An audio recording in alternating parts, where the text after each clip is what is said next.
Side angle photo வச்சுட்டான். எது வேட்பாளர் பேர் பச்சாரு பத்தல. மதுரை மத்தி, மதுரை கிழக்கு, மதுரை மேற்கு எல்லாம் எழுதி வச்சு வேட்பாளர் பெயர் விஜய், வேட்பாளர் பெயர் விஜய். இத கூட வர காப்பி எனக்கு தெரியல. ஒரு சிஎம் கேண்டிடேட் சுத்தி இருக்கிற ஒரு 8 தொகுதி பேரை பேப்பர்ல எழுதி வச்சு படிக்கிற. சரி அத கூட நான் ஓகே ஒத்துக்கிறேன். தொகுதி பேர் தெரியல ஓகே. உன் பேர் கூட உனக்கு தெரியாது. வேட்பாளர் விஜய் விஜய் விஜய் விஜய். இல்லடா இவர் பயந்துட்டாரு போல. பேப்பர்ல தரும்போது இவனுங்களே வேட்பாளர் பேர் மாத்தி எழுதிருந்தாங்கன்னா இவரும் ஃபர்ஸ்ட் இருப்பாரு. வேட்பாளர் பேர் ஸ்டாலின் ஸ்டாலின் ஸ்டாலின் எழுதி வச்சிருந்தா இந்த மாதிரி ஒரு தற்கூரி தலைவங்க பேப்பர்லங்க.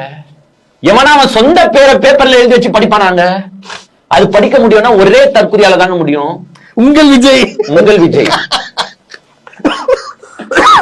ஐயோ, கொள்கை தலைவர் பேரை பேப்பரை பார்த்து படிக்கிறது, தொகுதி பேரை பேப்பரை பார்த்து படிக்கிறது, நம்ம என்ன செய்ய போறோம் செயல் திட்டம் என்னன்றது பேப்பரை பார்த்து படிக்கிறது, நம்ம பேரே பேப்பரை பார்த்து படிக்கிறது.